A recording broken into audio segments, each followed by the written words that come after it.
is life. Pero para sa ilan nating mga kababayan sa Pangasinan, sa Benguet at pati na sa Mindanao, burong kanin is lifer. Sa palengking ito sa Dagupan, Pangasinan, may binurong kanin na dekada-dekada nang sinasadya ng mga namamalengke. Ito ang binurburan ni Cecilia. Kasi may 3 piso, may 4 na piso, may 5 piso, may 20.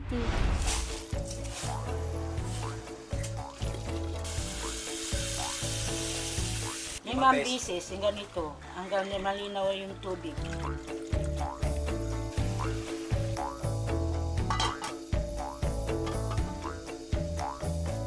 Para mas sumarap ang lulutuing binurburan, bawal na bawal daw mag-ingay at bawal na bawal din daw may sumilip habang siya'y nagluluto. Amay nanunung day, wala ag makanunung. Ya, agka makagawa binuburan. Gano'n antong sumanggawa, agka makagawa ag nabuong binuburan. Bago i-ferment ang isinaing na kanin, dapat malamig na raw ito. Inilatag niya muna ito sa mesa. At para mabilis lumamig, tinutukan niya ng electric fan. Kailangan nung wala yung bote ng bigas. Tsaka binudburan ng pinong bubor o yeast. Ilagay na sa palangga na may dahon, 24 oras sa luto na. Tinakpan ng dahon ng saging at sako.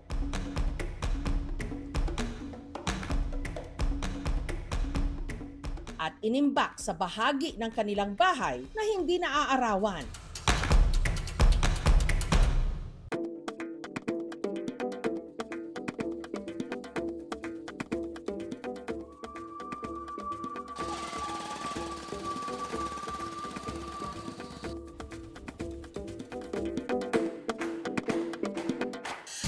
Namis na medyo maas. Kung kinain mo dyan, parang kumakain ng taho.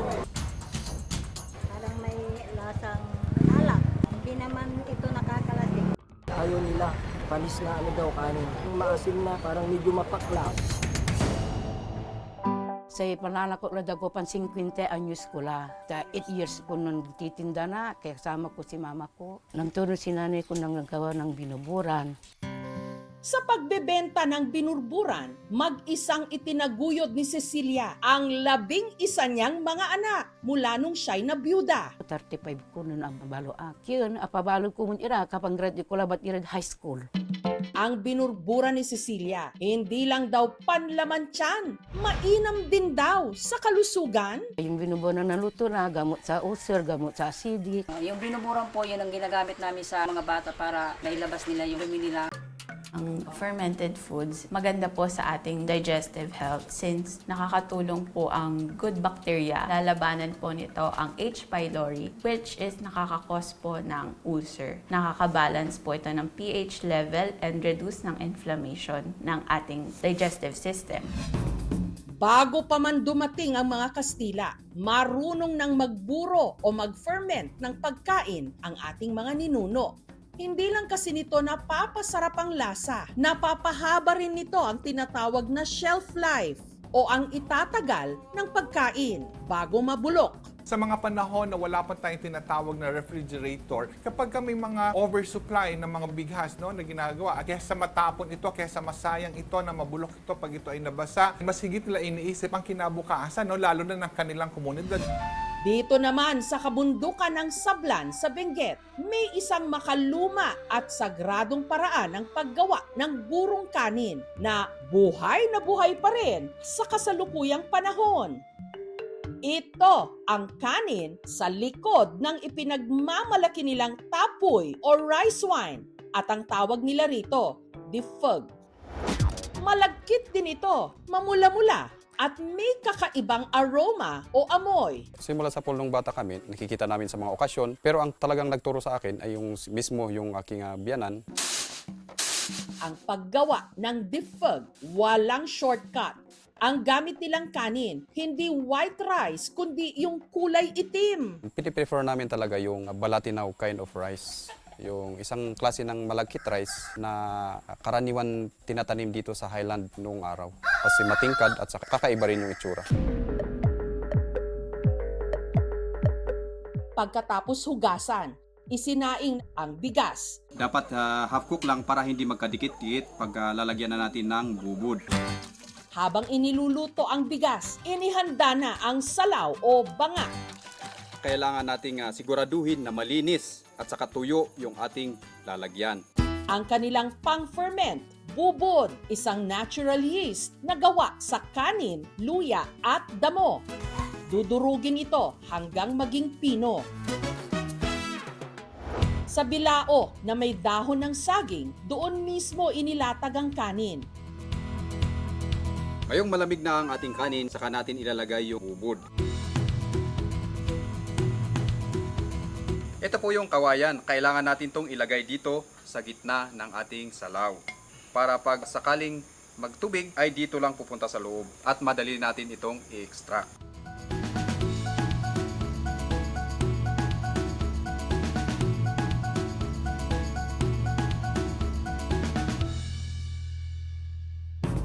Kung ang ibang binurong kanin, isang araw lang ang paghahanda, ang defog inaabot ng 1 buwan.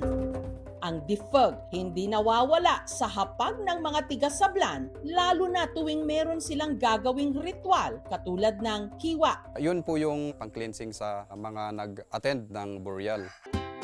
Pero hindi ito kinakain ng solo. Inihahalo nila ito sa iba nilang luto gaya ng pinikpikan para mas masarap daw. Parang mayroon siyang bitsin kahit wala.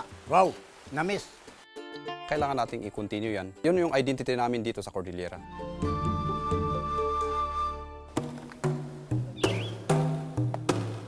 63 anyos na sila Pisa, pero halos araw-araw pa rin niyang sinusuyot ang gubat sa Esperanza, Sultan Kudarat. Mangunguha kasi siya ng mga dahon na ipambabalot niya sa ginagawa niyang binurong kanin na kung tawagin, tapay. Hindi na ako maggagawa ng tapay kung wala dahon ng alam. Kasi yan, magbango. Hindi man pwede kung hindi alam ang makabalot sa tapay.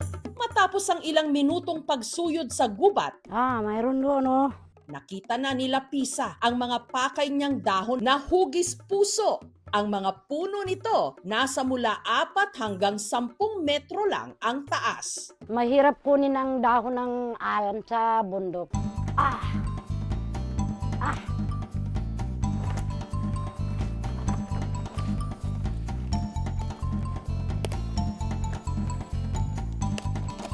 Pag nanguha ako ng dahon ng alam, dapat ganito kalaki, dapat hugis puso. Nung nakakolekta na siya ng sapat na dahon, umuwi na siya para magluto ng tapay. Nakakapagod. Iilan lang ang marunong magluto nito sa buong Esperanza. At sila Pisa na marahil ang pinakamatanda sa kanila. Sa paggawa ng tapay, una munang nagsaing sila Pisa ng 4 na kilong bigas.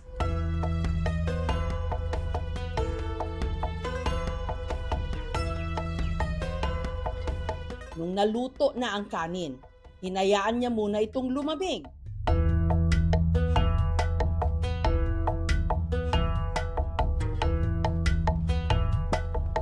At saka niya ito binudburan ng bubol o yeast.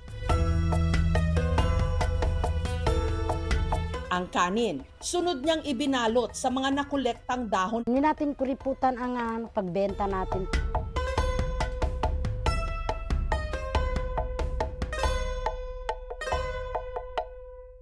Ang mga gawa niyang tapay, isinuksok niya sa isang lalagyan. Tinakpan ulit ng dahon. Yan ang paraan na madali siyang mag-init. Yan. Tapos na. At inimbak sa isang malamig na sulok ng kanyang tahanan. Hahayaan niya itong magburo o mag-ferment sa loob ng 24 oras. Dati, tuwing Eid al-Fitr o huling araw ng Ramadan lang daw natitikman ang tapay nila Pisa. Yan ang pinakain sa mga tao pagkatapos magsimba. Simbolo ito ng kultura namin, mga Moro. Ay, mga suke, bili na kayo ng tapay. Pero dahil sa pagmamahal sa kanilang tradisyon at para may ekstrang kita na rin, halos araw-araw niya na itong inilalako. Yung tapay, piborito ng mga tao sa umaga, ang partner niya, yung kapit ng nitib. Ay, papadaya, mahirap sir. Hindi ko naramdaman ang pagod ko dahil yan ang paraan ko sir na makapera. Sukran! Di ko katernanin niya ba, kapandagan ko ba niya? Sa tapay. Tapos di ko katernanin niya kultura namin.